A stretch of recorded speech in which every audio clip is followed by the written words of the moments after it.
This is David Harper with Multiversity Comics here with Joe Casey. Joe, thanks for the interview, and how's the con going? It's going good. Love it. Love Emerald City. Yeah? Yeah. So you got a big book coming out March 30th from Image Comics, Butcher Baker, The Righteous Maker. First off, read it, love it, awesome book. What exactly pushed you to bring this book out, to make it come to life? Working with Mike Huddleston. Mm-hmm. We talked about working together for a long time. We wanted to do something to kind of push the envelope, a little crazier, a little nuttier than your average superhero fare. It is a superhero book, Yeah. as you well know. Yeah. But it kind of has an edge to it, not for the kids. Definitely. Yeah. Definitely. Well, I think one of the interesting things about the book is it's not just it's a great story. It's a great superhero book, but in some ways it kind of is like a condemnation of superhero archetypes. At least to me, it reads like that. What's your take on current mainstream comics or like superheroes in general? I would say it's not a condemnation. It's subversive, though. Definitely subversive. Because usually American creators tend to put superheroes on a pedestal. Yeah. I can do that too. I love superheroes, but in my own work, I tend to like to find a subversive element and try to like dig at that. Yeah. It's interesting. It's interesting to write about. You don't see people doing it very often. Not American creators. Usually, you see like British creators take the piss out of superheroes. Yeah.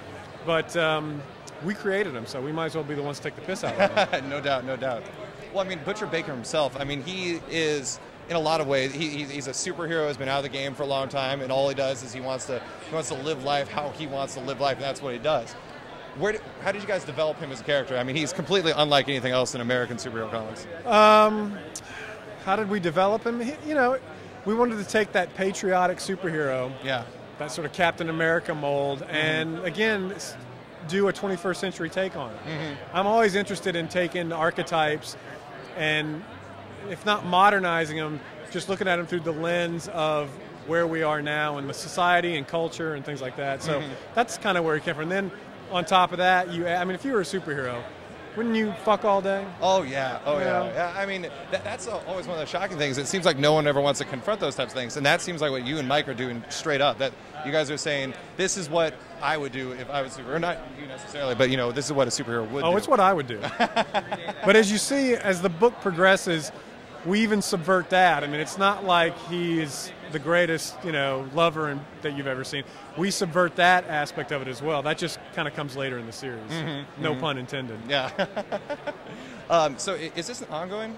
Yeah. It's Monthly, baby. Monthly, baby. Every month. Butcher Baker, the Righteous Maker. So so you said you've been developing this with Mike for a while. How did you hook up with him from the beginning?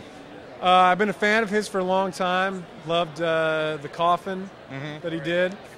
Deep Sleeper, another great book that he did. We worked together on an anthology called Four Letter Worlds that Eric Stevenson put together. And I didn't know him at that point. Eric put us together. Worked out great. Ever since then, we just kind of talked about working together.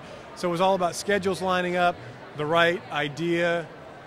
We were both at a place where we wanted to really experiment a little bit with our work. I mean, you saw it in the first issue. Mike's really pushing his art in weird directions. And so it was like waiting for schedules to line up, basically. Yeah. Well, I mean, the art style is very diverse. So I mean, there's the one section where it's penciled with just colors on the red, white, and blue of the semi and everything.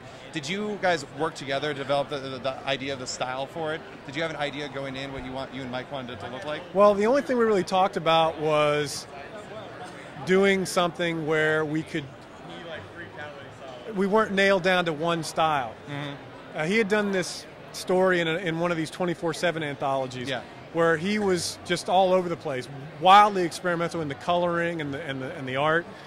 And I said, and then I'd seen also his sketchbooks that he would bring out to shows that had stuff that you'd never put in his comics. Yeah. I said, look, let's do a book that incorporates all of that and more. Yeah. Not just from scene to scene, but from panel to panel. Yeah. Let's not feel constrained by anything. I mean, when it's a creator-owned book, you should feel free to do whatever you want to do. He's been doing it a long time. I've been doing it long enough.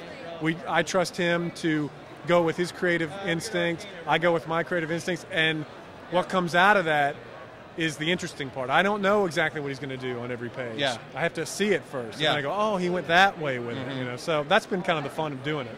It is really, really exciting to see that. I thought another really interesting thing about the build-up was you guys had the teaser campaign, and you guys were going with, it seemed like a lot of stuff you were doing was kind of traditional, but in a completely non-traditional sense. Right. How exactly did the teaser campaign come together?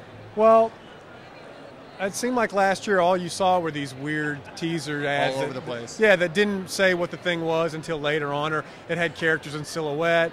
So I thought this book is so out there and has so many different characters and elements. I thought if you did a teaser campaign that was every day, and the idea was you didn't know if it was all the same book or if it was a bunch of different books that Image was putting out. And we saw from the response, it had exactly that effect. Nobody knew what it was. We were talking about it every day over at Multiversity. We're like, what exactly is this going to be? I mean, I think there was one teaser that had the penis doorknob on it, and I was just like, what could that possibly be? Well, it's kept people guessing. And then, of course, when you find at the end that it's one book, one series, hopefully that got people interested to check the book out.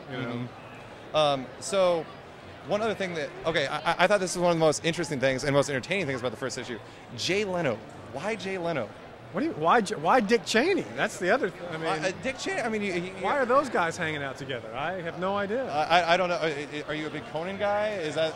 Oh, I'm on Team Coco, definitely. You're down. Yeah. Well, that's the way you got to be. Yeah, but this is all. I mean, I conceived of that before that whole thing went down, so it just kind of worked out in our favor, culturally speaking. We seem very timely. Yeah, definitely. It's very timely. I mean, you have him walking around saying, after I got the show back, didn't I? And I was like, wow, this is incredibly apt. There's a scene later in the series that takes place backstage at the Tonight Show, so watch out for that. Nice. Very exciting. Lately, you've been pretty much. you've been working on Godland. You have Marijuana Man coming out with Jim Mahfood. Yeah. And then you also obviously have Butcher Baker coming out. You've been working with Image a lot. What is it about Image that fits your career right now so well? Because I also work in animation. Yeah. And that's kind of where I tend to make my nut. Yeah. It gives me a lot of freedom. I don't have to do comics to pay the rent, basically. So when you lucky enough to have that freedom. You got to take advantage of it. You can't play it safe. And that's kind of just where I've been at for the past couple of years. When I do comics, I'm going to go as far as I can with it in content, in subject matter, in storytelling, experimentation, because that's what I like to see. And especially right now when the economy's so bad, sales are kind of in the crapper, that's not the time to be conservative. Oh, yeah, definitely. That's the time to push things out there because either nobody's looking or this is the chance to really do something because it's low risk because things aren't going to sell in the millions. Yeah. So why not try to push the envelope a little bit? Well, I mean, especially with creator-owned books. I mean, you don't want to. If you're going creator-owned, you want to tell your own voice. You want to tell your own story, and it seems like everything you do is fearless, but at the same time, it seems true to yourself. Well, if you want kind of safe superheroes, there's Marvel and DC, and they do it really well, and they do it better than anybody. Right. So it's kind of getting back to the idea that creator-owned comic books are the alternative to those comics. I mean, I get kind of bummed out when I see an Image comic or any comic that's not Marvel and DC trying to be a Marvel and DC comic. Yeah. Because I'd read Marvel and DC for that. Yeah, exactly. Well, you were saying earlier about how, right now you don't have to do the comics for the money. How's Man of Action going for you? Quite well. We're quite busy. We're doing. We have Ben 10 still on the air, Generator X on the air, and we're working on the Ultimate Spider-Man animated series. So it's a lot of stuff on our plate. Yeah. Yeah. So what else do you have coming up down in the comic world right now? Later this year, I have a graphic novel coming out called Doc Bazaar MD.